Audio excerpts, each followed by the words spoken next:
물론 여긴 국민 라디오.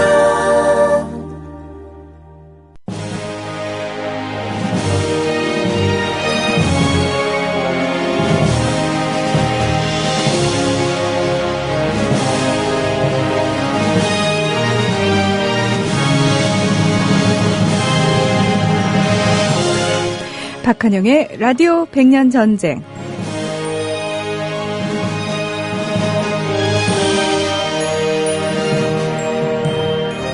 우리가 반드시 알아야 되는 역사에 대해서 아주 디테일하게 자세히 조근조근 다 설명해 드리는 시간입니다. 많은 분들이요, 너무너무 좋은 시간인 건 알겠지만 왠지 조금 부담이 된다라고 말씀하시는 분들이 많더라고요. 그만큼 우리가 기존의 그 역사에 대해서 자세하게 좀 공부를 하는 경험이 적지 않았나 그런 생각이 드는데요. 그래서 저희가 작정하고 2주 전부터 전문가까지 같이 모시고 얘기를 나누고 있죠. 오늘도 변함없이 민족문제연구소의 박한용 실장님 그리고 우리 홍성률 교수님도 함께해 주셨습니다. 안녕하십니까? 안녕하세요. 네, 안녕하세요. 네. 저희가 계속해서 이제 박정희에 대한 이야기 하고 있는데요. 지금까지 했던 이야기들 살짝 정리를 좀 해볼까요? 예, 우리가 지금 박정희를 한 3회 정도 다뤘죠. 네, 다루는데, 우리가 먼저 일제강점기 박정희라는 인물에 대해서 정리를 해봤어요. 군인을 동경해서 이제 장교가 되었다고 얘기하지 않습니까? 그래서 중요한 것은 그가 군인을 꿈꾸게 된 것은 일본 군국주의 교육의 산물과 군인 숭배 풍조 속에서 나왔다는 게 굉장히 중요합니다. 예, 그리고 그것은 뭐냐면 어떤 독립군, 광복군이 아니라 적어도 박정희에게서는 그것은 칼차고 대륙을 휘날리는 황군 장교를 모델로 했다는 것이죠. 그래서 네. 우리는 군국주의 군인이 이상형이었다는 것을 우리가 봐야 되겠고 결국 일제 식민지 군국주의 교육의 어떤 가장 모범생이었다. 그 반장 생활이라고 하는 것을 이렇게 보면 되겠습니다. 그리고 그의 가난이라고 하는 것은 특별히 박정희는 대단히 가난했다는 걸 이야기하지만 다 가난했다는 거. 그래서 너무나도 가난해서 그 마을에서는 박정희와 박정희 형, 박사희만 학교 다닐 수 있었다는 그런 가난의 역설들도 우리가 기억해 볼 필요가 있다라는 것이었어요. 그러니까 그 가난이 박정희의 삶을 무슨 면제를 해주거나, 그렇죠? 예, 그의 어떤 행적을 변호해 줄 수는 없다라는 부분에 대해서 저희가 그렇죠. 확실히 얘기를 했습니다. 특별한 가난은 아니었다는 얘기가 더 중요해요. 식민지에서 가난은 농촌에 다 당연했던 거 아니에요? 예. 여기에다가 그 마치 이명박 대통령이 나 가난해봐서 다 해봤는데 이가 똑같은 얘기예요. 예, 그렇게 돼 있고 그다음에 그가 뭐냐면 사범학교에서 다녔던 것 중에 하나는 그가 공부를 못했던 이유는 민족적 반항심이 아니고 적성에 안 맞은 거예요. 빨리 그렇죠, 얘기하면. 그렇죠. 그래서 사범학교 시절에는 수많은 대구 사범학교의 항일 독재 사건이 있었지만 박정희 전혀 관계가 없었고 모든 성적이 개판이었지만 교련만 우수했다는 것. 이 자체가 바로 군국주의 군인이 모범을 삼았던 사람들이 보여준 지표고 특히 여기서는 아리카와 게이키라는 일본군 현역 중령 교련 교관을 만나면서 실제 그가 훗날 만주 군관학교 갈 수 있는 연주를 확보한다는 것. 왜냐하면 그 사람 실력자예요. 훗날 만주 관동군 대령이 된단 말이죠. 그러니까 교사를 하고 있던 그 시절에도 군인에 대한 의지를 불태웠다는 거죠. 그것이 현실화될 수 있었던 가능성은 언제 대구 사범학교 시절에 현역 일본군 교관한테 아리카와와 연결되면서 백을 얻게 되는 겁니다. 그러면서 네. 꿈은 실현되는 것입니다. 꿈은 이루어졌죠. 예. 꿈은 실현되자마자 교사를 거쳐야 되지 않습니까? 교사를 의무적으로 2년을 해야 됩니다. 흔히 교사로서 훌륭했다는 얘기 많이 하고 그다음에 반항적이었다는 얘기를 많이 했어요. 교장이나. 근데 그럴 수는 있겠죠. 성질이 좀 더러운 것도 있었으니까. 예. 근데 중요한 것은 본질이에요. 박정희는 교사가 되자마자부터 만주 군관학교, 요즘 육사 아닙니까? 굉장히 어렵다 그랬죠. 제가 하늘의 별 따기라 그랬어요. 그걸 초임 교사 때부터 시험 준비했던 사람이에요. 그럼 적어도 그래서 떨어졌죠. 서류 전형에서. 네. 의무교사 이제 복무 2년 차에 2월 달에 떨어져서 또 1년 준비해서 3년 차에 지금 2년 복무가 이제 끝나는 옵션이 풀릴 때 그때 혈서를 써서 갔어요. 그럼 적어도 이때 교사 생활에 대해서는 여러 가지 사소한 증언들, 대통령이 된 이후에 그 졸업생들, 제자들한테 물어볼 문제가 아니고 객관적인 거 핵심은 뭐냐. 박정희 교사 되자마자 사관학교 시험 준비했다. 그것은 하늘의 별 따기라 오늘날 사법고시보다 더 어려운 것이었다. 그때 그의 교사 생활이 과연 최선을 다한 것을 말할 수 있느냐에 대해서 저는 의문을 제기한다는 것이었습니다. 네네. 무엇보다 그런 제 교사 시절에 뭐냐면 중요한 것은 교사는 그 당시 어쨌든 일본 제국주의의 전도사 역할을 하는 것을 요구했죠. 이 시기의 전시 체제기에 교사라고 하는 것은 이 시기는 황국 시민화 정책, 그죠? 예, 내선 일치에 전시 총동원 시대에 교사를 했다는 건 중요합니다. 바로 전시 총동원 시대 때 교사는 뭔가 시시콜콜한 모든 것들을 알고 지시하는 사람이에요. 이 노하우를 그는 배웠다는 것입니다. 훗날 그가 대통령이 되었을 때 온갖 것들을 다 지시하면서 그물망 같은 애국방까지 반상회까지 만들어낼 수 있었던 것은 바로 이 전시체제기 바로 일제 30년대 후반에 파시즘 체제를 가장 체득한 사람이 바로 박정희라는 거죠. 그는 교사로서 천황제 이데올로기부터 시작해서 말단 일반 국민과 학생들이 무엇을 해야 되냐는 심득의 세계라 그래. 명심하고 실천해야 될 세계. 이 모두 다 아는 진정한 파시즘의 아들이었다는 것이고 그 결정체에서 그는 혈서를 쓰고 만주군관학교 일본 육사를 거쳐서 만주에서 만주군 장교가 되었을 때 이때 중요한 것은 확신범이었다는 것이죠. 이 시기에 직업군이 되었다는 것은 전쟁 중에는 전공을 세워야 된다는 것이고 그럼 당연히 만주에 가면 만주에 있는 조선의 항일 게릴라들하고 싸운다고 하는 것은 알고 간 사람이다. 그래서 확신범이었다는 것이죠. 그는 패전했다는 거 그는 친일파가 아니라고 저는 말씀드렸어요. 왜? 박정희의 경우에는 일본 제국 또는 만주 제국 장교지 않습니까? 만주 제국 장교죠. 그럼 뭐냐면 적국 국가 아닙니까? 적성 국가죠. 프랑스에게서 독일 장교 아닙니까? 그래서 저는 박정희는 친일파가 아니고 정확하게는 적국 장교입니다. 국군이나 임시정부의 입장에서. 그래서 그는 해방을 맞이한 게 아니라 패전을 맞이한 최후의 제국 장교이고 그는 패전을 맞이함으로써 그가 쌓아 올린 모든 기득권은 무너졌을 뿐이고 그의 계급이 중립받게 되지 않았던 것은 일본에 대한 충성이 약했던 것이 아니라 그가 출세하기에는 일본이 빨리 망했을 뿐이다는 것이죠. 그렇죠. 네. 패전을 너무 빨리 맞이했다는 거. 예, 이런 거 위해 이제 해방의 행정은 우리 또 홍 교수님이 간단히 또 정리를 해주시면 5.16까지 예, 큰 틀에서만 예. 해방 이후 이제 박정희는 귀국을 해가지고 육군사관학교에 들어갔고 장교로서 별다른 무리 없이 이제 일을 하다가 결국 남로당 이제 가담 혐의로 숙군운동의 과정에서 잡혀 들어갔습니다. 그래서 실질적으로 이제 중형을 받을 수밖에 없는 상황이었는데 동료 좌파 활동을 했던 동료들을 색출하는데 이제 공헌을 했고 또 주변에서 구명운동을 하는 사람이 있어서 감옥에서는 나왔지만은 군복은 벗어야 했습니다. 그래서 이제 육군본부에서 문관으로 근무하고 있다가 한국 전쟁이 일어남으로써 결국 장교 인력이 필요했기 때문에 다시 군대에 복귀할 수 있었던 것이죠.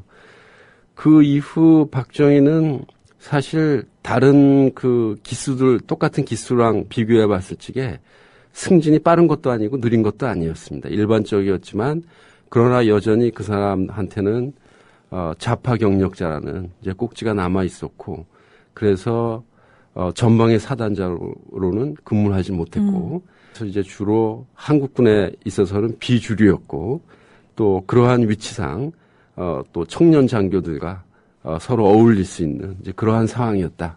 그래서 이제 결국 4월 혁명이라는 그 거대한 변화 속에 군의 이제 정군 운동을 주도하는 장교가 된 것이죠. 네, 저희가 그 지난 시간에 그 정군 운동에 대한 이야기를 나누면서 이제 마무리가 됐는데요. 그 이후 이야기를 이제 오늘 또 하게 되는 거죠. 네, 그렇습니다. 예, 지금 이제 우리 홍 교수님이 말씀하셨지만 박정희가 특별히 우수한 장교도 아니었죠. 경력 자체로 보자면 오히려 불운이라든지 스캔들이나 또 부하들이 뭐 이렇게 얼어 죽는다든지 있었지만 좀 묘하지만 인복은 있었다고 말할 수도 있겠지요. 그 인복은 바로 박정희는 만주 군관학교하고 일본 육사를 나왔기 때문에 그 양쪽의 인맥이 다 있었다는 것이에요. 그렇죠. 예, 그 인맥들이 박정희를 살려주는 중요한 기반이 되었고 또 무엇보다 아까 남로당이었음에도 불구하고 기적같이 살아남았죠. 거기에 대해서는 아마 이른바 그 동료에 대한 밀고라고 할까요? 적발이죠. 적발, 공개 적발 같은 걸 통해서 했다는 것이고 지금 정군운동을 얘기했는데 그 지난주에 얘기할 때 이런 말씀하신 거예요. 그 4월 혁명이 있었는데 굳이 군인이 나설 필요가 없지 않겠습니까? 그런데 이때 이 촉발 중에 중요한 배경 중에 하나는 그 박정희가 진작부터 정치에 야심이 있었다는 미국 그 어떤 보고가 있지 않았습니까? 그런 부분은 어떻게 봐야 되고 4월 혁명 이전에도 미국이 계속 박정희 주시했다는 얘기가 있었지 않습니까? 제 생각에는 4월 혁명 이전에 물론 이제 미국이 박정희의 경력 때문에 주시는 했겠지만은 박정희라는 그 장군이 한국군 내에서 뭐 그렇게 주목을 받을 만한 장군은 아니었습니다. 전쟁 영웅이었던 것도 아니었고, 그러나 오히려 이제 그 사람이 주목을 받았던 것은 정군 운동에 나서면서부터 주목을 받는 거죠. 특히 이제 또 4월 혁명 당시에 부산 군수기지 사령관으로 있으면서 계엄사령관이 됐는데 계엄사령관이라고 하는 거는 상당히 또 정치적 업무이기도 하죠. 그래서 이제 그때부터 또 과거의 경력과 관련돼서 조총련의 자금을 받았느니 이제 이러한 구설수에 휘말리기도 했습니다. 예. 자, 이때 뭐냐, 지난번에 우리가 얘기했지만 이제 이 정군 문제, 이게 상당히 중요한 배경이 되겠죠. 이때 박정희가 정군 운동의 어떤 스타가 되긴 했지만 실제로 그것을 이제 움직여 나갔던 기수들은 648기생이었지 않습니까? 바로 예, 김종필이죠. 그렇습니다. 예. 그래서 지난번에 얘기할 때 648기생들이 했대 그 당시에는 이제 워낙 648기생이 많았죠. 예. 많았고, 그러니까 당연히 뭡니까? 위에 사령관들은 젊고 상관들은 진급에 대한 불만이 있고 인사 적체 있고 여기에다 군의 부정부패. 이제 그런 배경들은 어느 정도 있었긴 합니다만은 이소에서 박정희가 이제 송창 참모총장에게 사임 요구한 편지가 나오면서 인력 8기생들이 박정희를 주목하게 된 거 아니겠어요? 예, 그때 뭐냐면 지난주에 최영희가 참모총장 되면서 여러 가지 얘기를 했었어요. 할 때 최영희 파머 성명이 있었지 않습니까? 이 정군 운동과 관련해서 이제 미국식의 중요한 입장들도 있었던 것 같은데 별로 주목하지 않은 것 같아요. 이른바 최파머 성명이라는 것을 전후해서 좀 설명해 주시면 고맙겠습니다. 최파목 성명. 예. 예. 그 최영희 장군은 송효찬이 정군운동을 쫓겨나고 육군 참모총장이 되었다가 또 다시 이제 정군운동을 했던 사람들이 또 규탄을 하고 그러니까 장면 정권 들어서 연합 참모총장으로 옮겨갔습니다. 근데 이 파머 성명하고 최영희 장군은 이제 어떻게 관련이 되냐면은 사실 4월 혁명 직후에 일어난 정군 운동은 물론 이제 그것을 주도했던 사람들의 뭐 승진 정치에 대한 불만, 정치적인 그런 문제도 있겠지만 이 당시에 경찰도 경찰 숙정이라고 해갖고 과거에 이제 부정부패를 저지른 경찰들을 그 숙청하는 그런 작업이 있었거든요. 그래서 이제 군대 내부에서 상당히 관심을 끌고 사회 여론도 군대를 정화해야 된다는 것 자체에 대해서는 상당히 우호적이었습니다. 그런데 이제 문제는 뭐냐면은 이 정군운동에 대해서 유엔군 사령관 맥그루더를 비롯해갖고 미국 장성들이 반대를 합니다. 그래서 이제 파머라는 사람은 미국 국방부의 장군입니다. 군수 업무를 담당하는 장군인데 이 사람이 방한을 해가지고 자기의 업무하고는 상관없이 그것도 이제 떠나면서 비행장에서 정군운동은 잘못된 것이다 이렇게 비판을 했어요. 근데 당시 이제 정군운동을 추구하던 8기생 또 그 젊은 대령 중령급 인사들은 그 파머가 최영희 장군을 만나고 그런 얘기를 하게 됐을 거다. 정군운동에 대한 비판적인 생각을 갖게 됐을 거고, 그러니까 최영희가 뭔가 작용을 했을 거다라고 보고, 이른바 이제 최영희 장군한테 항의하러 간 것이죠. 그게 이른바 16인 하극상 사건입니다. 하극상 예. 사건. 예, 16인 하극상 사건인데, 근데 재밌는 거는 당시 육군 참모총장이었던 최경록이라는 사람, 그리고 또 하여튼 이 최경록이라는 사람은 정군운동에 상당히 동조적인 입장이었습니다. 당연히 군의 그 정화는 필요하다고 봤어요. 그래서 이 최경록 참모총장이 파머 발언에 대해서 내정 간섭이다라고 아주 정면으로 반박을 합니다. 그 당시 신문에 다 나왔던 내용이죠. 그래서 이 문제를 둘러싸고 한바탕 소동이 있었던 겁니다. 예, 그래서 이 16명 어떻게 됩니까?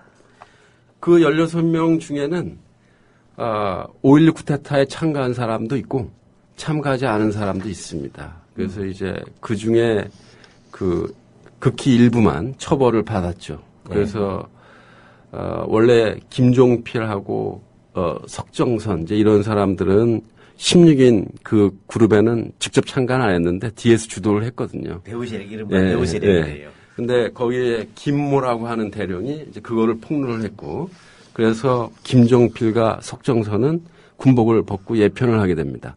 근데 재밌는 거는 석정선이라는 사람은 5.16 쿠데타에는 직접 가담하지 않았어요. 나중에 다시 김종필과 중앙정보에서 활동하고 나중에 이제 미국으로 갔지만은 근데 이렇게 김종필 같은 사람들이 체포가 됐다면은 이 쿠데타가 이후에 좀 불가능해지지 않았을까라는 생각도 얼핏 하게 되거든요. 예, 그때 그 16인 하극상을 했던 장교, 이거 사실 군대 내에서는 좀 받아들이기 어려운 행동이었겠죠. 네네. 그래서 최경록 참모총장은 이들을 강력하게 그 처벌하려고 했습니다. 그리고 이제 그 배우가 됐던 박정희도 박정희도 좌천시켰죠. 육군본부에 있었는데, 대구에 있는 이군사령부 부사령관으로 보내고, 근데 역시 그 정군운동을 둘러싸고 당시 대령, 중령급 그 장교들이 술렁거리고 있었기 때문에, 그 처리도 그다지 이제, 단호하게 되지 못하고, 좀 흐지부지 되었습니다. 그리고 결정적으로는 최영록 장군이 교체가 되죠. 61년 2월 달에. 이군사령관으로 차진돼 버리죠. 예. 그래서 이군사령부로 가고 이군사령관이었던 장도영이라는 인물이 육군참모총장이 됩니다. 장도영 드디어 등장하네요. 그것이 5.16 쿠데타의 아주 중요한 순간입니다. 지금 뭐냐면 아까 복잡해졌어요. 최영희가 있었고 최경록이 있었고 장도희 3자 관계가 있는 거죠. 이걸 다시 정리해 보면 이 최영희 같은 경우는 정군운동에 비판적인 사람이었어요. 그다음에 최경록은 정군운동에 호의적인 사람이었고 그렇죠. 되었어요. 최경록 역시 일본군 장교 원래 그쪽이 일본군 출신이죠 사실은. 예, 되고 그다음에 장도연 지금까지 드러나지 않았어요 실세로서는. 그런데 바로 최영희하고 저 미국의 파머하고는 정군대 반대하는 입장이었고 여기 항해에서 8개월 중심으로 한 16인의 하극상 사건이 있었고 이 하극상 사건이 계기가 되면서 김종필과 석정선 같은 배우 주동 세력이 예편되고 그다음에 16인 중에 일부는 이제 구속되겠고 근데 이 과정에서 뭐냐면 문제는 이 최경록하고 이 자천돼 버렸잖아요. 어제 책임을 지고 왜냐 정군의 우호적이었기 때문에 정권에서 그렇죠. 견제를 한 거죠. 하고 박진도 역시 그 이군 부사령관을 자천시켰는데 뜻밖의 여기에 장동이라는 사람이 학병 출신인가요? 어떻게 그럴 거예요 아마. 다시 이제 육군 참모총장 오게 되면서 5.16 쿠데타 직전으로 간다는 얘기입니다. 예. 그런데 참고로 하극상 사건이라는 말이 있었잖아요. 네. 그 당시 이제 저는 이게 왜 하극상이라는 사건을 단어를 썼을까? 근데 보니까 이게 원래 두 가지 의미가 있더라고요. 하나는 원래 하극상이라는 게 이제 중국의 춘추 전국 시대가 있었어요.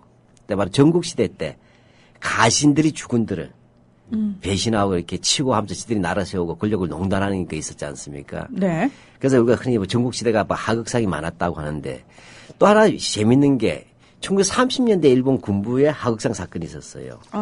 예, 그러니까 5.15 사건, 2.16 사건 이런 것들인데 일본 군부의 쿠데타 시도 사건이에요.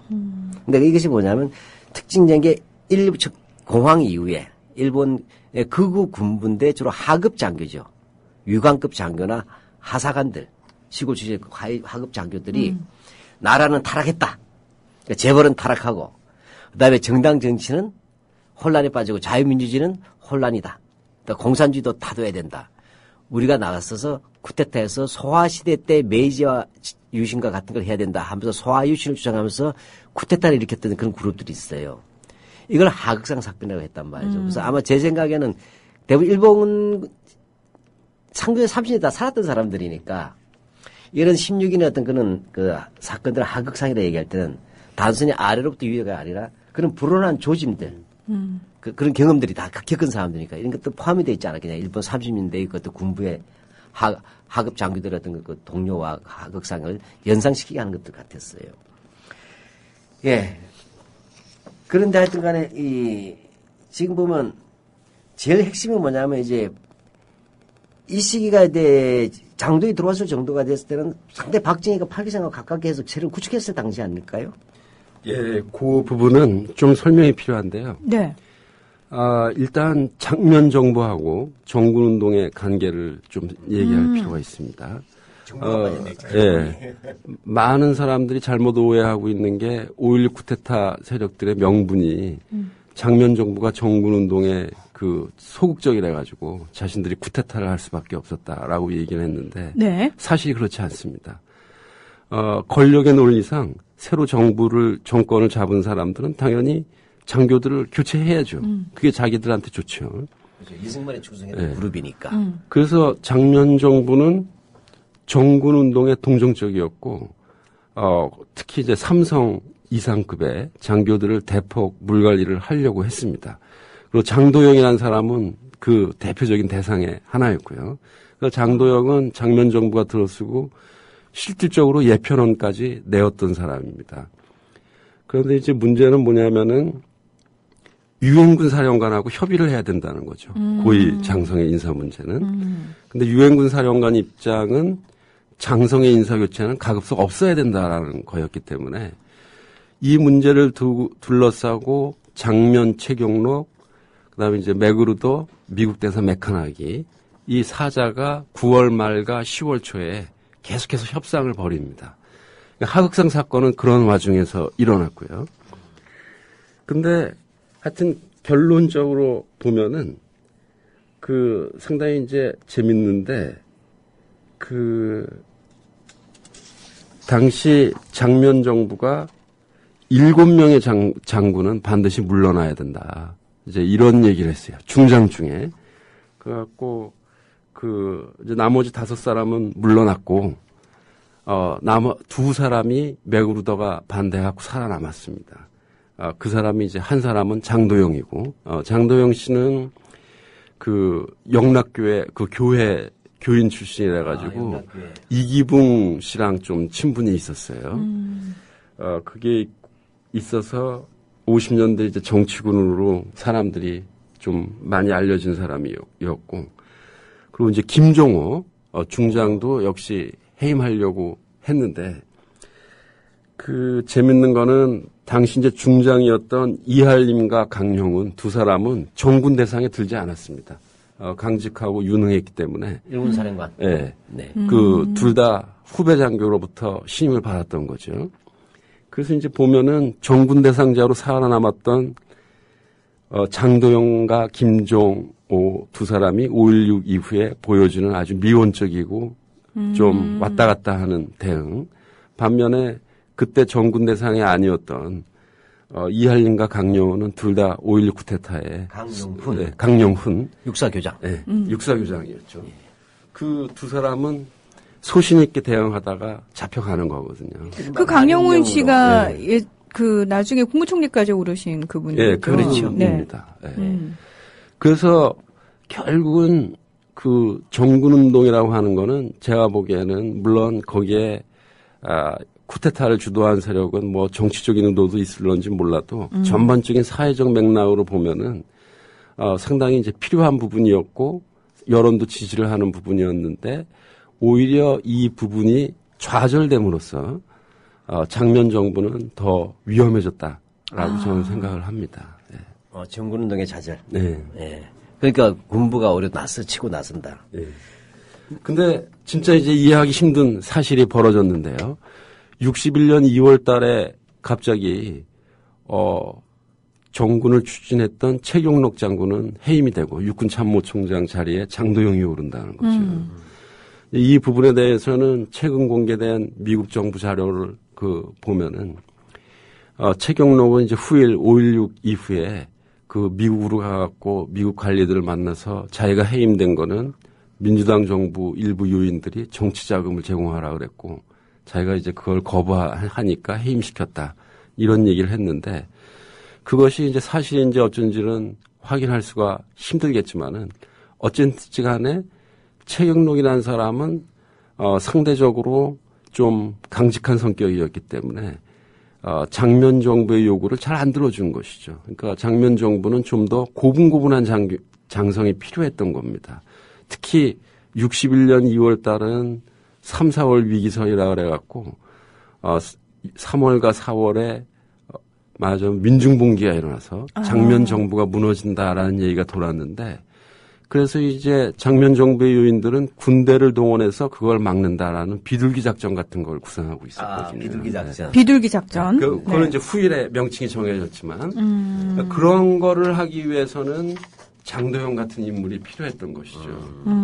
그런데 진짜 이게 무덤을 파는 일이었는데 5.16을 그 거사를 성공시켰던 그 주체 세력은 5.16 거사 직후에 자기들이 쓴 군사혁명사 이런 데서 뭘 거사는 자기네들이 하는 말입니다. 네. 우리가 또 모반이죠. 네. 네. 본인들이 장도영을 밀었다. 암묵적으로 이렇게 로비도 하면서 왜냐하면은 장도영을 옹립을 해야 박정희하고도 긴밀한 관계가 있고 또 장도영이라는 사람은 밑에 청년 장교들한테 사실 영을 세울 수가 없는 위치에 있는 사람이죠. 네. 그러니까 오히려 쿠데타를 하기는 더 편하다는 겁니다. 그러니까 허수아비처럼 세워놓기에 딱 좋은 사람이다. 그렇게 된 것이죠. 그래서 이제 실질적으로 장도영을 내세우고 5.16 쿠데타를 그 거사를 한 겁니다. 네. 그래서 이제 이른바 이제 비둘기 작전을 가지 않습니까?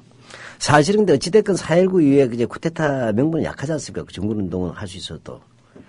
그래서 그때 이제 바로 이제 박정희나 김종필 그룹이 이제 비둘기 작전, 훗날 명명됐던 비둘기 작전인데, 요 조금 더 설명을 해주면 어떻게 되는 겁니까? 그러니까 장면 정부 입장에서는 무덤을 파는 일이 됐고 예. 사실 쿠데타 세력에게는 굉장히 힘이 된 비둘기 그렇죠. 작전. 예. 예.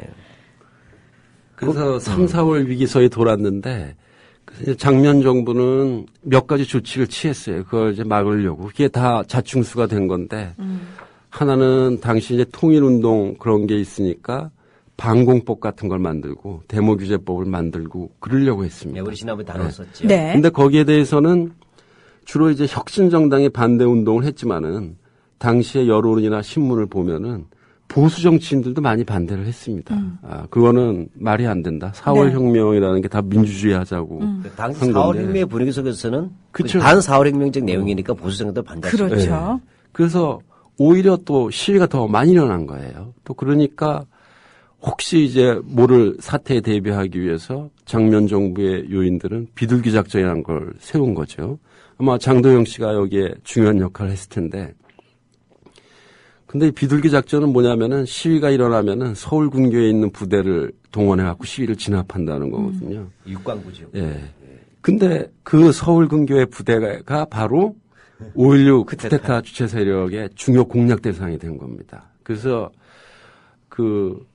나중에 이제 군사혁명사에도 잘 읽어보면은 그게 좀 드러나고 김종필 씨가 최근에 증언한 게 있는데 5.16 쿠데타에 대한 아주 본격적인 거사 준비. 그러니까 장교들을 포섭하고 그러는 거는 주로 3, 4월 국면. 거의 4월 달에 주로 일어났어요. 3월 말, 4월 달 정도에. 근데 그때가 바로 이제 비둘기 작전으로 훈련도 하고 그럴 때거든요. 그러니까 전두환 충정훈련할 때. 이게 아주 민주정권의 중요한 교훈인데 민주정부에서 제일 중요한 부분은 민주적인 개혁을 추구를 해야 사람들의 시민들의 지지를 얻고 힘이 생기는 것이지 거기에 우물쭈물 하다가는 반드시 이렇게 역풍을 맞이하는 그런 교훈을 보여주는 것 같아요. 네. 예, 결과적으로 보면 이제 이 60년 4.19가 이제 1년째가 되니까 혹시 그 4.19를 했을 때 대규모 군정 폭동이 일어난다면 비둘기 작전에서 이제 제6강국의 폭동 진압 부대가 출동하게 되는데 우리 정작 김종필 세력은 요거를 이용해서 쿠데타 하려고 했다는 얘기죠. 예. 그 부분이 자연스럽게 5.16 쿠데타로 이어지는데요. 사실 쿠데타의 이제 첫 번째 D-Day가 바로 4월 19일이었습니다. 그런데 참 재미가 있는데 이 5.16 쿠데타를 준비했던 사람들은 4.19 때 큰 시위가 일어나기를 바랬던 거예요. 그래야 자연스럽게 거사가 되니까. 그렇죠. 잘 생각하세요. 네. 전두환 때 5월. 그래서 이 기자를 사칭하고 그러니까 장교들이 기자를 사칭하고 학생운동 지도자들을 접촉을 했습니다. 그래서 막 과격한 발언도 하고 자기 신분을 속이고 너희들 원하느냐, 뭘 원하느냐, 돈이 필요하냐, 돈 대주겠다, 무기 필요하냐, 필요한 무기 대주겠다. 그렇게 사주를 했어요. 그거는 본인들 스스로 밝히는 겁니다. 예. 완전 반란이죠, 완전히. 그랬는데 당시에 이제 학생들도 그렇게 만만하지는 않죠. 왜냐하면은 그 당시에 이제 군부 쿠데타설이 파다하게 돌고 있었고 특히 일본의 언론들에 상당히 구체적으로 한국에서 쿠데타가 날 가능성이 있다라는 게 나오고 있었거든요. 그래서 4.19 1주년 때 학생운동 지도자들은 그 당시 이제 통일운동하고 그럴 때인데 오히려 침묵 시위를 했습니다. 일부러. 그래서 아예 마스크를 쓰고 질서정연하게 나가고 다만 이제 현수막 같은 거에 통일운동과 관련된 구호만 적어서 오히려 일부러 조용히 시위를 했던 것이죠. 그렇다면 쿠데타 세력이 사회 혼란 때문에 어쩔 수 없이 쿠데타 일으켰다는 것은 말이 안 되잖아요. 오히려 이분들이 사회 혼란을 조장하려고 조장했죠. 이 부분은 말이죠. 그 중요한 얘기입니다. 5.16이 나오고 나서 미국 정부 자료에 나오는데 그 서울대 학생의 간부예요. 그 사람이 미국 대사관 직원을 만나서 뭐라 그러냐면은 5.16이 나오고 나서 서울대 학생의 그 쿠데타를 일으킨 세력이 와가지고 지지 성명을 내라고 종용을 했는데 그 사람이 바로 한 달 전에 4.19 1주년 때 우리한테 와서 들고 일어나라 라고 그 기자를 했던 사람이었다. 사칭해서 예. 그런 얘기를 했습니다. 야, 이거는 무서운 정말 얘기입니다. 예, 계획적이고 쿠데타를 일으켜서 장교들이 사회 혼란을 야기하기 위해서 기자로 사칭해서 학생들에게 폭동을 하게 하고 그러면 그걸 명분으로 자기들이 진압하고 있다. 이거 잘 보시면 아까 우리가 자꾸 역사의 대자부라는 얘기를 쓰고 있는데 80년 올해도 우리 5월 이기설이 있지 않았습니까? 그래서 이렇게 해서 뭐냐면 이른바 대중 시위를 격화시킴으로써 군부가 치고 나가는 방식. 이거 연관이 되는 것 같아요. 그러다 보니까 비둘기 작전 이게 완전 독수리 작전이 됐어요. 아이고, 예. 그 평화가 아니라 쿠데타는 쿠데타요. 네. 자, 그래서 이렇게 조심하고 있는 상황이었다면 더더욱 쿠데타 세력은 속된 표현으로 똥줄이 탔을 것 같아요. 이거 어떡하지? 라는 식으로. 그리고 끝내야 되는데 끝내야 되는데, 이제 예. 5월에 접어들면서 사실 4월 말부터 정보가 새어나가기 시작해가지고 미국 그 외교 문서집에도 나오는 얘기지만 이제 미국 CIA 같은 데서 4월 말에 박정희의 이름까지 캐치를 했고 그래서 이제 그 부분을 장면 정부에게도 통보를 했다고 합니다. 그렇지만 이제 장면 정부는 유엔군 사령관이 버티고 있는데 뭐 박정희 같은 장군이 뭘 어떻게 하겠느냐 하고 별로 신경을 안 썼던 것이죠. 아, 참 이런 표현 쓰기 싫습니다만 참 무능한 민주정부. 민주정부는 맞았는지도 의문스러운 무능한 정부. 예. 근데 이제 문제는 뭐냐면은 자꾸 이제 나가는 거예요, 정보가. 그러니까 이제 5월 달 들어서는 더 이상 늦출 수가 없는 이제 그러한 상황이었습니다.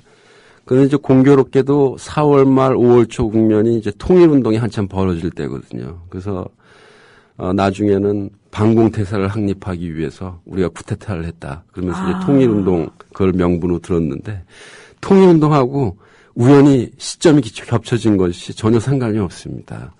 날짜만 겹쳐졌지 통일운동을 겨냥하고 쿠데타 일으킨 건 아니다 이거죠. 그렇죠. 그 이전부터 예. 모의가 있었으니까요. 그래서 5월 10일로 하기로 했지 않았어요? 예, 5월 12일이 이제 또 두 번째 날이었는데. 그러니까 처음 이때도 4월 19일 안 되니까 예. 5월 12일로 연기했다가 그래서 이때도 또 발각이 돼서 안 됐고 그래서 또 황급히 이제 나흘 만에 5월 16일 날 거사를 일으킨 거죠. 근데 5월 16일 날도 또 누설이 됐어요.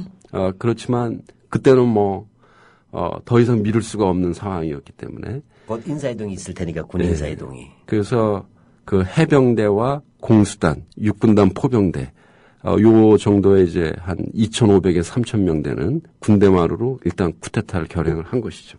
아, 진짜 집요하네요. 말 그대로. 예. 예, 이렇게 보게 되면 사실은 이제 이 박정희 쿠데타라는 것을 우리가 정리를 해보면 지금 쭉 홍 교수님이 얘기했던 게 뭐냐면, 적어도 그것은 결코 안 맞는 거죠. 군의 정군운동 자체는 그 당시 시대적 요충일 수 있었고, 그 시대 요충 자체가 정군운동을 했던 사람이 다 쿠데타 가담한 것도 아니었다는 것이고, 또 장면 정부도 정군운동에서 일정 입장을 지지하는 입장이죠. 큰 틀에서는. 근데 오히려 그걸 핑계 삼아서 규합을 했었고, 예, 그 다음에 나와서는, 4월 혁명을 일주일에 될 때 오히려 이 정치군인들이 쿠데타를 정당화하기 위해서 오히려 폭동을 기도했던 것, 대중폭동을 기도해서 했다는 것, 그것이 안 되니까 또 지속적으로 했다는 것. 이런 데서 뭐냐면 결코 우발성이 아니고 조직적 계획적인 정치군인들의 쿠데타가 모였다고 볼 수 있습니다. 결국 그렇게 해서 이른바 금조 미명의 함서 시대에서 이제 이른바 혁명성명서 나온 게 5월 16일 새벽이지 않습니까? 예, 이때 박정희가 주로 5기생, 8기생이었죠, 주력이. 예, 군대를 주로 동원한 거는 5기생들이었습니다. 애들이 주로 영광급, 대령 대령들이죠. 대령들이죠. 하고 그다음에 되는데 주로 보면 아까 말씀하셨지만 이게 보병보다는 이제 특수부대하고 포병이네요. 예, 그거는 이제 서울군교의 부대가 주로 그런 부대들이었기 때문에. 예, 그러니까 제일 중요한 게 1군단인데. 예. 1군단이 이할리인데 그 사령관이었기 때문에. 예. 그렇게 해서 뭐냐면 이들이 사실은 그 많지가 않았어요, 숫자가. 원래 쿠데타는 이렇게 대규모로 하지는 않더라고요. 기동적으로 장악하는 것들이니까. 예, 이렇게 해서 뭐냐면 아까 말했듯이 이 육군단 포병단, 그다음에 제일공수특전단, 그다음에 이 박정희의 만주군 인맥이었죠, 해병대. 예, 보면 이제 있었고 해병대, 예하부대들이 있었습니다. 그 특히 해병대가 한강을 제일 먼저 건넜죠. 예. 이게 거의 유일무이한 총격전 아니겠어요? 한강에서 이제 약간의 총격전이 있었지만은 큰 총격전은 아니었고요.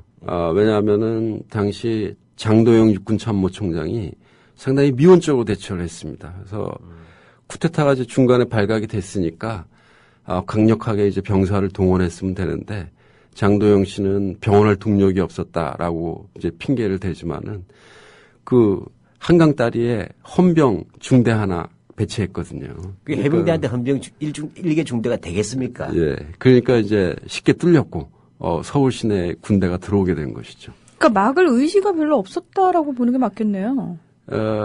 사실 그 현석호 당시 이제 국방부 장관은 또 장면도 그렇고 많은 사람들이 이제 장도영하고 박정희가 사전에 얘기가 된 게 아니냐 이제 이렇게 얘기를 했는데 그 현석호 장관은 또 최근에 와서는 자기가 또 이렇게 자료를 보고 그러니까 장도영이 박정희한테 그냥 속아 넘어갔을 수도 있었겠다. 근데 사실 장도영이라는 사람은 그렇게 중요한 위기의 순간에 영을 세울 수 있는 인물이 아닙니다. 당시에 그 맥락을 봤을 적에는. 또 학병 장교 출신이라는 게 별로 큰 힘이 없죠. 그것도 전군 대상이었고, 그랬기 때문에, 실질적으로 그 과단성 있게 대처를 할 수 있는 사람이 아니었죠. 자, 일단 그런 문제 있을 수가 있겠어요. 우리가 5.16 쿠데타는 명백하게 불법이고, 그 다음에 얻어된 조직적인 쿠데타였다. 그러나 제2공의 장면 정권이 이부에서 안일한 대응이 있었다는 분명하거든요.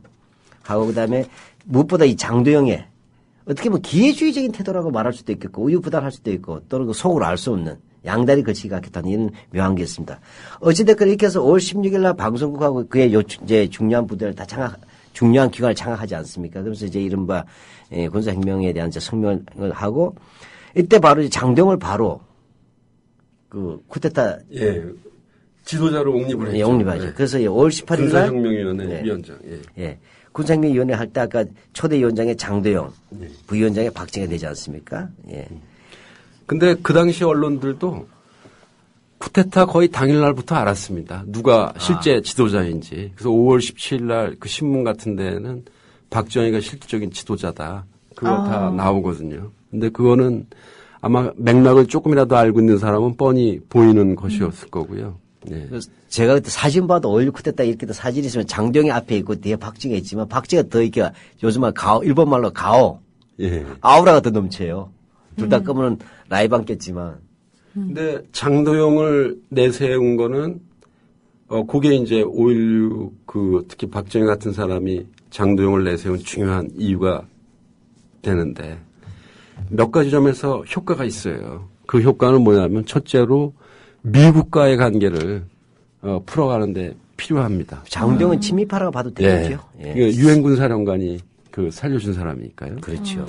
그리고 또 하나는 박정희나 김종필 또 일부 청년 장교들이 좌파 의혹을 받고 있었거든요. 그러니까 장도영이야말로 반공주의자거든요. 그러니까 또 그 의혹을 해소해 줄 수가 있는 겁니다. 근데 이제 5.16 쿠데타라는 거는 2,500에 3,000명뿐이 안 되는 병력이었는데. 그다지 한 군대 숫자에 비교하면 아무것도 아니죠. 예, 정말 한 줌도 안 되는 거예요. 근데 이제 장면 정부가 제대로 대응을 했으면 막을 수도 있었는데, 이제 기존에 알려지기로는 장면은 도망을 갔고 수도원에서 그냥 가만히 있었고, 그래서 쿠데타가 성공했다. 이렇게 얘기되고 있는데. 야, 그것도 참 중요한 얘기네요. 네, 그거는 장면이라는 사람은 수도권에 들어가서 계속해서 전화를 하고 네. 나름대로 움직였습니다. 그 장면 씨가 쓴 회고록에도 그게 좀 암시돼 있어요. 그래서 지금 미국 정부 기록을 보면은 5.16 당일날도 그렇고 또 그 다음 날은 자기 메신저를 그 미국 대사관에 직접 보내가지고 쿠데타가 났으니까 유엔군 사령관이 작전 지휘권을 갖고 있으니 테이크 차지해달라, 맡아 처리해달라라고 얘기를 했습니다. 그래서 장면 정부와 연락이 안 돼가지고 쿠데타를 진압 못한다는 그런 얘기는 사실과는 좀 다릅니다. 자, 그럼 정리를 해봅시다. 지금 이제 일단 5월 16일 날 쿠데타를 했을 때는 일단 하고 나서 5월 18일 날 국가재건 최고회의가 이제 공식적으로 선언되죠. 마치 전두환 때 국보위 같은 거죠. 예, 만들어지고 그다음에 여기에 의장의 장도영, 부의장의 박진희가 돼서 혁명위원회가 됐습니다. 이렇게 됐고 그게 군사혁명위원회죠. 죄송합니다. 5월 18일 날 되었고 그것이 이제 5월 20일 날 국가재건 최고회의로 되면서 이게 국보위 비슷한 것이 됩니다. 전두환 때의. 요 시기에 이제 행방에서 일단 그 홍 교수님 얘기할 때 장동의 입장을 아까 설명해 주셨고 그 두 번째는 아까 이 장면 사실 제일 장면이 지탄 많이 받았잖아요. 장면과 윤보선의 그 대응들을 조금 더 한번 설명해 주면. 예.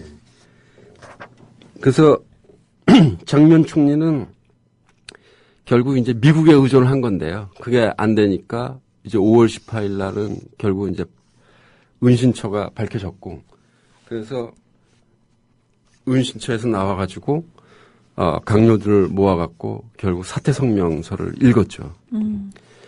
그리고 이제 또 장면 총리가 또 그렇게 무기력하게 대응했던 거에는 윤보선 대통령하고의 또 알력이 있었습니다. 잘 아시다시피 윤보선 대통령은 민주당 구파고 장면은 민주당 심판대 둘 사이에는 정권 장악 과정에서 경쟁 관계가 있었거든요. 근데 이제 윤보선 대통령의 경우에는 쿠데타가 일어났을 때 올 것이 왔다. 뭐 이런 얘기를 했다고 하고. 그래서 윤보선은 오히려 쿠데타를 지지했다는 게 이제 네. 교학자 교과서 주장이에요. 그리고 또 결정적으로는 장교들한테 군인들끼리 피 흘리는 사태가 있어서는 안 된다라는 자기의 서신을 비서를 통해서 전달을 하고 그랬습니다. 사실 그러한 행동은 대통령으로서 헌정 질서를 수호한다라는 그 맡겨진 책임을 놓고 봤을 때 장면도 윤보선도 상당히 문제가 있었던 거죠. 근데 이제 윤보선 대통령이 쿠데타의 미원적인 태도를 보였던 거는 또 이런 측면도 있습니다. 5.16 쿠데타 세력들의 공약, 그 공약에 보면 맨 마지막 6항이죠. 거기에 보면은 맨 마지막에 이런 문제들이 다 해결되면은 우리는 군대로 복귀한다. 정치 참가 안 한다. 마치 터키처럼. 예. 근데 문제는 뭐냐면은 사실 윤보선 대통령이 보기에 박정희도 별로 유명한 장교가 아니었고 나머지는 다 영관급이니까 저 친구들이 권력을 뭐 직접 장악하지는 않겠다라고 낙관했을 수는 있죠. 그러니까 그 이후에 충분히 구슬려서 어떻게 될 수 있겠다라고 봤지만 그게 아니니까 나중에는 사퇴를 하게 된 겁니다.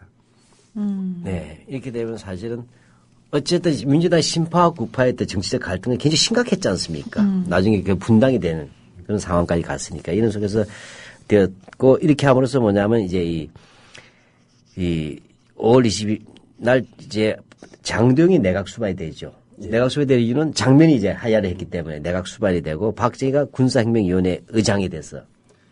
의장도 장도영입니다. 부의장을 했습니다. 예. 부의장 하다가, 처음에는, 예. 부의장 하다가 나중에 이제, 예. 죄송합니다. 7월 달에 왔어. 7월 달에 장도영이 퇴진하고. 네, 퇴진하죠. 이때, 그 다음에 이제 박정희가 이제 국가재건 최고의 의장이 취임하지 않습니까? 그렇습니다. 예. 이거 뭐지 전두환이가 나중에 중앙정부장 서리에다가 온갖 거 다 하듯이 박정희가 전면 나왔었는데 이때 장도영, 이 시기에 있어서 7월 달에 이제 장도영이 퇴진할 때 있어서 박정희의 관계는 어떻을까요? 권력이라는 게 역시 또 자리인 것 같아요. 그러니까 하여튼 형식적으로 추대가 된 거지만은 그래도 국가재건 최고회의 의장을 하고 이제 그러니까 결국은 또 계엄사령관, 그때 계엄 상황이었으니까 그러니까 결국은 또 그 내에서도 정치 권력에 이제 암투가 있는데 그러나 역시 이제 상황을 주도하는 거는 박정희와 육사 8기 생들이었기 때문에 뭐 거의 정해진 수순이지만 결국은 이제 장도영은 그 휘하의 일부 5기생 그룹하고 같이 군사 쿠데타에서 이제 숙청을 당하는 거죠. 이른바 반혁명 사건으로 인해서요. 네. 보면 이제 나중에 알래스카 토벌 작전이라든지 이제 하는 그때 권력 투쟁 과정은 이제 훗날 이제 박쥐가 권력 잡는 과정과 아마 연결되기 때문에 우리가 자세히 다루지는 않는데 일단 아까 윤보선 같은 경우에도 이제 이 쿠데타 일으켰을 때 박정희가 유원식을 데려가잖아요. 그 청와대 와서 윤보선을 만났단 말이죠. 그때 이제 올 것이 왔다는 얘기가 쿠데타를 지지한다는 뜻은 아니잖아요. 명시적으로 지지하는 건 아니었죠. 예. 워낙 이제 쿠데타설이 많은데 드디어 이런 사태가 와버렸구나라는 얘기를 우리가 봐야 될 것 같습니다. 예. 그런데 그 사실 그 맥그루도 유엔군 사령관도 처음엔 인정하지 않았죠. 상당히 이제 재밌는데 맥그루더의 그 입장에서는 당시 유엔군 사령관 맥그루더도 그렇고 워싱턴 국방부에 있는 미국 장성들은 장면 정부에 대해서 불만이 많았습니다. 아, 그렇습니다. 네. 왜냐하면 이제 두 가지가 문제였는데 정군 운동도 문제였지만 장면 정부의 정책은 군대를 줄이는 정책이었거든요. 강군 정책. 막 20만까지 줄이려고 그랬습니다. 예. 여기에 대해서 이제 미국 장성들이 반발했고. 국방부죠. 그러니까 미국 정부 전체가 아니라. 그러니까 미국 장성들이요. 예, 군부죠. 군부들. 군인 마음은 군인이 아는 거니까. 예. 그러니까 미국 군인들 특히 당시 합동 참모 본부장이었던 합참부장이죠. 미국은 합참부장이었던 그 사람이 있는데 그 사람은 뭐 회의석상에서 전 세계가 지금 냉전 대립에서 다 군대 늘려야 되는데 한국 같은 나라가 군대를 줄이면은 이거 다른 나라에도 영향을 미친다. 이런 얘기를 했고 또 한미 행정협정을 장면 정부가 체결하려고 계속 미국에 요청을 해갖고 그거는 사실 이제 미군 종업원 노조라든지 한미행정협정 체결을 요구하는 여러 가지 사회운동들이 있었습니다. 예. 장면 정부는 그걸 받아갖고 미국에 전달한 건데. 다시 말하자면 주한미군에 일하는 한국인 군무원들. 그렇죠. 전혀 권익을 보호받지 못하고 있었지 않습니까? 그 장면 정권이나 행정협정을 통해서 그러한 부분들 해결하려고 했다는 얘기죠. 예, 미군 범죄 문제도 있었고요. 예, 미군 범죄. 그래서 심각하네요. 그래서 그 행정협정은 장면정 쿠데타 나기 직전에 한국과 미국 사이에 협상이 시작됐습니다. 그런데 그 과정에서 미국 군부 인사들은 불만을 피력했습니다. 한국은 무슨 휴전 상태 행정협정이냐 이런 논리죠. 그래서 사실 쿠데타가 일어났을 때 맥그루더는 장면 정부도 싫어했고 박정희도 싫어했습니다. 박정희는 정부파 장교니까. 그래서 처음부터 방관하는 입장이었죠. 그런데 당시 이제 그 대사관의 그 대사는 그때 공석 중이었고 부대사 공관장 역할을 하고 있던 사람이 마샬 그린이라는 사람인데 마샬 그린, 네. 이 사람의 해고에 의하면은 쿠데타가 일어났을 때 마샬 그린은 여기에 이제 반대한다는 성명서를 우리가 발표를 그 사람은 해야 이제 된다. 민간 쪽이죠. 네, 민간 쪽이죠. 외교관이죠. 그러니까 미국의 입장도 다 조금씩 다 다르고 있어요. 네, 외교관하고 군부 장성의 입장은 항상 좀 차이가 있습니다. 네. 그래서 마샬 그린은 반대하는 미국하고 관련 없고 여기에 반대한다는 성명서를 내야 된다라고 하니까 그린의 회고에 따르면 맥그루더는 맨 처음에 반대했다는 거예요. 그렇지만 이걸 안 하면은 한국군의 작전주의권이 유엔군 사령관한테 있으니까 미국이 사주했다는 얘기가 또 혹시 나올 수 있다. 그래서 이제 이른바 마샬 그린 맥그루더 성명서가 나오는 겁니다. 미국은 합법적으로 만들어진 수립된 정부를 지지한다는 성명서가. 그런데 미국 정부의 입장을 얘기를 하자면은 한국에서 쿠데타 같은 사태가 일어났을 적에 여기에 어떻게 대응할지를 결정하는 거는 맥그루더도 아니고 마샬 그린도 아닙니다. 그거는 워싱턴의 중앙에 있는 미국 대통령 정도가 결정하는 거죠. 그렇죠. 예. 그런데 이제 문제는 뭐냐면은 당시 케네디 대통령은 피그스만 사태라는 게 있었어요. 쿠바에서. 이제 그런 것 때문에 되게 국제적으로 궁지에 몰려오고. 설명하자면 케네디 정부가 카스트로 정부, 쿠바의 카스트로 그렇죠. 정부를 전복시키기 위해서 특수부대를 이제 그다음에 이제 정부 세력을 피그스만에 상륙시켰다가 저 천박에 개쪽 난 겁니다. 네. 하다가 그냥 다 죽어버린 거예요. 사고 그래서 나서. 막 유엔에서도 벌떼같이 일어나고 그래가지고 그 당시 케네디 대통령은 한국에서 벌어지는 사태에 어떻게 적극적으로 개입할 수가 없는 그러한 상태였습니다. 그리고 이제 전반적으로 봤을 때 물론 박정희의 좌익 경력 같은 게 걸렸지만은 뭐 반공도 표방하고 그러니까 결국은 묵인하고 승인하는 방향으로 갔던 것이죠. 네, 미국 입장에서는 결국은 묵인하고 승인하는 입장으로 갔다라고 하는데요. 자, 저희가 마무리를 좀 해봐야 되겠네요. 시간이 다 됐어요. 지금 마무리할 그래서, 시간이 돼서요. 지금 이제 여기서 중요한 얘기가 몇 가지 나왔습니다. 후반부에서. 지금 뭐냐면 크게 오늘 이야기를 정리해보면 지금 현재 교학사 교과서 문제가 사실 있어요. 교학사 교과서에 보게 되면 이 5.16 쿠데타를 정당화하는 내용들이 꽉 차 있지 않습니까? 그 이유 중에 하나가 보면 북한에서는 항상 그 남침의 위협이 있는데 장면 정부는 효과적 대응하지 못했다는 대북 관계, 그죠? 근데 남쪽에서 또 장면 정부가 국방 예산을 감축하고 그다음에 경찰을 해고하거나 자천함으로써 치안을 약화시켜서 이것 때문에 쿠데타 일어났다고 했어요. 여기에 대해서 우리 홍 교수님 한번 정리해 주시죠.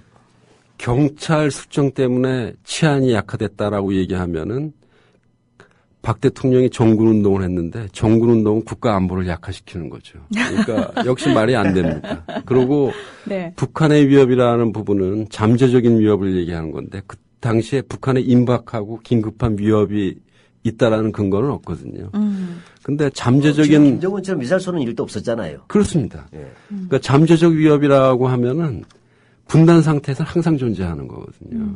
그것 때문에 모든 것이 합리화될 수 있으면은 한국 정치에서는 뭐 쿠데타가 아니라 그 더한 것도 일어날 수 있겠죠. 매일 일어나야 됩니다. 매일 쿠데타 일어나야 됩니다. 그래서 그러한 것들이 또 역사를 얘기할 때 불가피했다라고 하는 말은 네. 되게 책임을 모면하거나 그런 얘기죠. 역사라고 하는 거는 기본적으로 이제 다양한 가능성 속에서 전개되는 것이고 그중에 어느 한 가능성이 불가피했다라고 하는 거는 항상 권력을 진 사람들이 자기를 합리화하는 논리일 수밖에 없는 측면이 있습니다. 예, 그럼 이런 쿠데타의 선거에서도 미국의 일정한 책임이 있다고 말할 수 있습니까?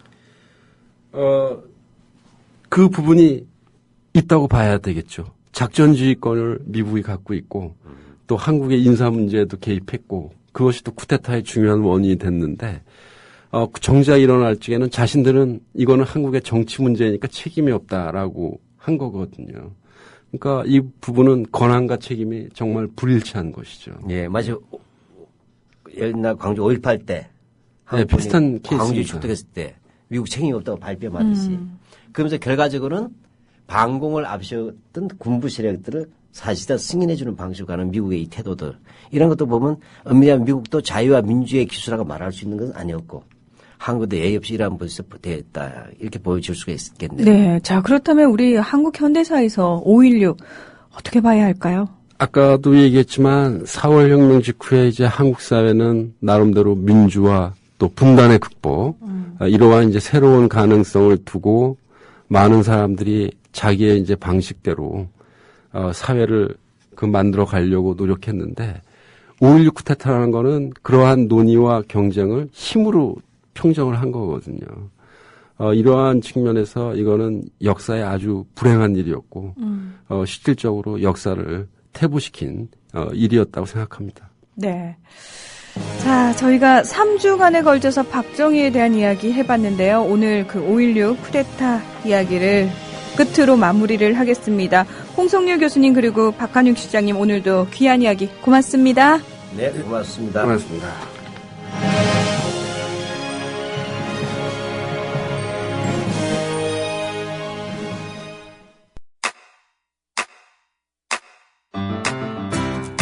국민 라디오 지지하는 4가지 방법 아시나요? 다운로드하기, 별점 주기, 댓글 달기, 구독하기. 국민 라디오를 보다 많은 이들에게 전할 수 있는 가장 손쉬운 방법. 다운로드하기, 별점 주기, 댓글 달기, 구독하기. 잊지 마세요. 다운로드하기, 별점 주기, 댓글 달기, 구독하기. 국민 라디오